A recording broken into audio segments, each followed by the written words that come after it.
കാലമേ സാക്ഷിയാണ്, ഫുട്ബോൾ ലോകവും സാക്ഷിയാണ്.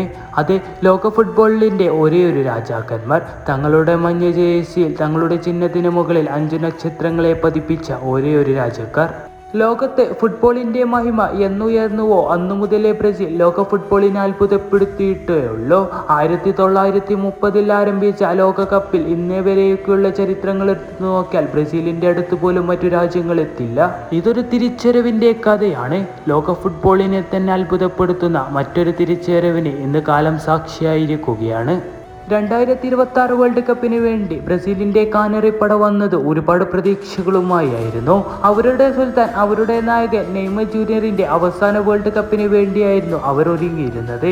അത് 2026 വേൾഡ് കപ്പ് അമേരിക്കയിൽ അരങ്ങേറുമ്പോൾ സ്വപ്നങ്ങളേറെ ഏന്തിക്കൊണ്ട് തന്നെയാണ് ബ്രസീലിൽ നിന്നും ഓരോരുത്തരും വിമാനം കയറിയത്.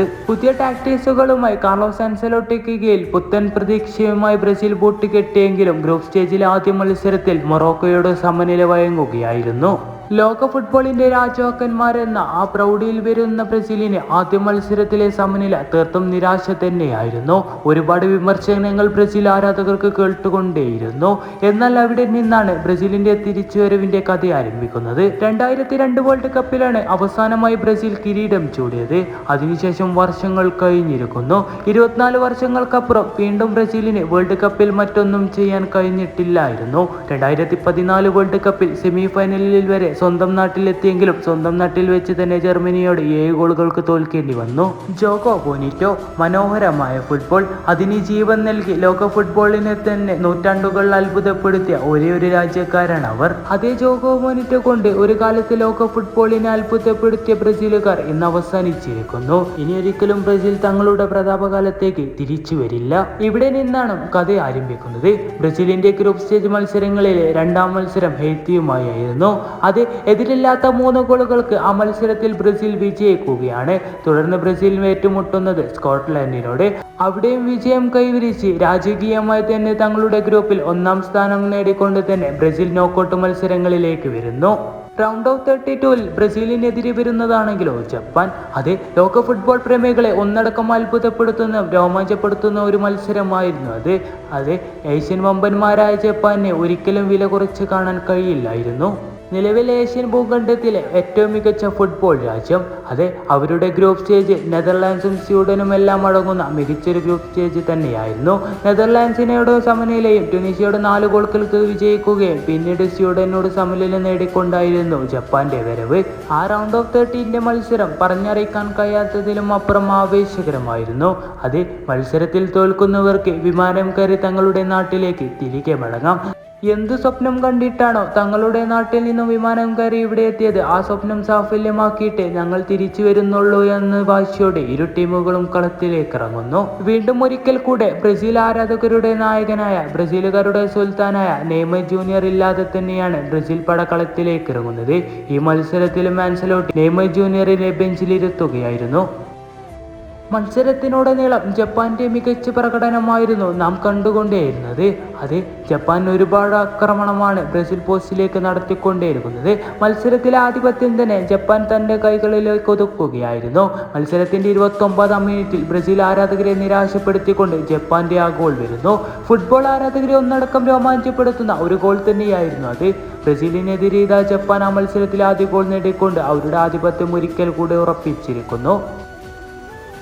മത്സരത്തിന്റെ ആദ്യ പകുതി അവസാനിക്കുമ്പോഴും ഒരു ഗോളിന് ബ്രസീൽ തോറ്റു കിടക്കുകയായിരുന്നു. ബ്രസീൽ ആരാധകരെല്ലാവരും നിരാശയിലാണ്. അവർ തലകുനിക്കുകയാണ്. അത് ജപ്പാനുമായുള്ള ആവേശകരമായി തോൽക്കാൻ പോലും കഴിയാത്ത ആ മത്സരത്തിൽ ഇതാ അവർ തോറ്റുകൊണ്ടിരിക്കുന്നു. ഒരു ഗോളിന് അവർ ഇപ്പോഴും തോറ്റു കിടക്കുകയാണ്. ഇനിയൊരു തിരിച്ചുവരവ് സാധ്യമാകണം. അങ്ങനെ ഒരു തിരിച്ചുവരവിന് വേണ്ടി ബ്രസീൽ ആരാധകർ കാത്തിരിക്കുന്നു.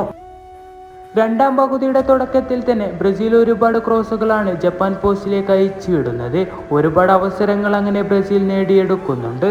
ഒടുവിൽ അതിന് ഫലം കണ്ടു. മത്സരത്തിന്റെ 56ാം മിനിറ്റിൽ മികച്ചൊരു ക്രോസ് പോസ്റ്റിലേക്ക് വരുന്നു. അത് കസിബറ ലക്ഷ്യത്തേക്ക് എത്തിച്ചുകൊണ്ട് ആ മത്സരത്തിലെ ബ്രസീലിന്റെ ആദ്യ ഗോൾ നേടുകയാണ്. ഒരു ഗോളിന് പിന്നിൽ നിന്നതിന് ശേഷം ബ്രസീൽ ഇതാ മത്സരത്തിൽ ഒരു ഗോൾ നേടിക്കൊണ്ട് മത്സരത്തെ സമനിലയിലേക്ക് എത്തിച്ചിരിക്കുന്നു. അത് ബ്രസീലിന്റെ നായകൻ, ബ്രസീലുകാരുടെ ക്യാപ്റ്റൻ തന്നെ ഇത് അവർക്ക് വേണ്ടി ലക്ഷ്യം കണ്ടിരിക്കുന്നു. അവിടെ മുതലാണ് ആ മത്സരത്തിന്റെ എല്ലാ ആവേശവും ആരംഭിക്കുന്നത്. അത് ആ മത്സരത്തിലെ ഏറ്റവും അത്ഭുതകരമായ മുഹൂർത്തങ്ങൾക്ക് വഴിയൊരുങ്ങുന്നതും. മത്സരത്തിന്റെ 66-ാം മിനിറ്റിൽ കാർലോസ് ആൻസെലോട്ടിക്ക് കീഴിൽ മറ്റൊരു മാറ്റത്തിന് കൂടി ബ്രസീൽ വഴങ്ങുകയാണ്. അത് ബ്രസീൽ സൈനികരായ കുനിയെ മാറ്റിക്കൊണ്ട് മാർട്ടിനെല്ലിനെ കളത്തിലേക്ക് ഇറക്കുന്നു. ഏതൊരു മാറ്റം പോലെ അതും മറ്റൊരു ചെറിയ മാറ്റം മാത്രമായി അവസാനിക്കുമെന്ന് ഫുട്ബോൾ ലോകം കരുതി കാണും. എന്നാൽ കാർലോസ് ആൻസെലോട്ടിയുടെ തീരുമാനം മറ്റൊരു ചരിത്ര മുഹൂർത്തത്തിന് വേണ്ടിയായിരുന്നു. അത് മത്സരം അതിന്റെ 90 മിനിറ്റും അവസാനിച്ച് ഇഞ്ചുറി ടൈമിലേക്ക് കടക്കുന്നു. 1-1 എന്ന സ്കോറിൽ മത്സരം സ്റ്റിൽ സമനില തന്നെയാണ്. മത്സരം എക്സ്ട്രാ ടൈമിലേക്ക് കടക്കുമെന്ന് ലോക ഫുട്ബോൾ പ്രേമികളെല്ലാവരും കാത്തിരിക്കുന്ന നിമിഷമായിരുന്നു അത് ജപ്പാൻ ഡിഫൻഡറിന്റെ മിസ്റ്റേക്ക് മുതലെടുത്ത് ബ്രസീലിന്റെ ഒരു മുന്നേറ്റം വരുന്നു. ബ്രസീൽ താരമായ ബ്രൂണോ ഗോയിമറസിൽ നിന്നും മാർട്ടിനെല്ലിലേക്ക് അയാളത് ലക്ഷ്യത്തേക്ക് എത്തിക്കുമ്പോൾ ബ്രസീൽ ആരാധകരെയും ഫുട്ബോൾ ആരാധകരെയും ഒരുപോലെ രോമാഞ്ചപ്പെടുത്തുന്ന മറ്റൊരു മുഹൂർത്തത്തിന് കൂടി ലോക ഫുട്ബോൾ സാക്ഷിയാക്കുകയായിരുന്നു. അത് ആദ്യ പകുതിയിൽ ഒരു ഗോളിന് പിന്നിൽ നിന്ന ബ്രസീൽ മത്സരത്തിലേക്ക് തിരികെ വന്നിരിക്കുന്നു. അതും മത്സരം അവസാനിച്ചു എന്ന് തോന്നിപ്പിച്ച അവസാന നിമിഷങ്ങളിൽ. ഇത് ഫുട്ബോളാണ്. ഏത് നിമിഷവും ഒറ്റ നിമിഷം കൊണ്ട് അത്ഭുതങ്ങൾ സൃഷ്ടിക്കാൻ കഴിയുന്ന ഫുട്ബോൾ അതൊരിക്കൽ കൂടെ ഫുട്ബോൾ ലോകം തെളിയിച്ചിരിക്കുകയാണ്. ഈ ബ്രസീലിനെ നാം ഭയക്കണം. മികച്ച പ്രകടനവുമായി തന്നെയാണ് ബ്രസീൽ കുതിക്കുന്നത്. ഏതൊരു ടീമിനെയും തകർത്തെറിയാനുള്ള വാശിയോടെ തന്നെ. ബ്രസീലിന്റെ ഈ കുതിപ്പ് കാണുന്ന ലോക ഫുട്ബോൾ പ്രേമികൾക്ക് ഒരു കാര്യം ഏകദേശം ഉറപ്പായിരിക്കുകയാണ്. ബ്രസീൽ തങ്ങളുടെ പ്രതാപകാലങ്ങളിലേക്ക് തിരികെ വന്നുകൊണ്ടേയിരിക്കുകയാണ്. തോൽവി അറിയാതെയുള്ള ബ്രസീലിന്റെ ഈ പടയോട്ടം ആ ലോകകപ്പ് തങ്ങളുടെ നാട്ടിലേക്ക് ആരാപതും കൊണ്ടുവരാനാണ്. ഇതേ ബ്രസീൽ സ്ക്വാഡിൽ അവരുടെ സുൽത്താനായ അവരുടെ നായകനായ നെയ്മർ ജൂനിയർ കൂടെ ചേരുമ്പോൾ ബ്രസീലിനെ ആർക്കും തകർക്കാൻ കഴിയാത്ത വിധം ബ്രസീൽ വളരും. സാക്ഷാൽ നെയ്മർ ജൂനിയർ അവരുടെ കുതിപ്പിൽ കൂടെ ചേരുമ്പോൾ ബാക്കിയുള്ള ലോക ഫുട്ബോൾ രാജ്യങ്ങൾ അവരെ ഭയക്കണം. Because this is Brazil. അവർ തീർത്ത ചരിത്രമൊന്നും ഇന്ന് ലോക ഫുട്ബോളിലെ മറ്റു രാജ്യങ്ങളൊന്നും തീർത്തിട്ടില്ല. ഇനിയും ചരിത്രങ്ങൾ തീർക്കാൻ തന്നെയാണ് കാനറിപ്പട വരുന്നത്.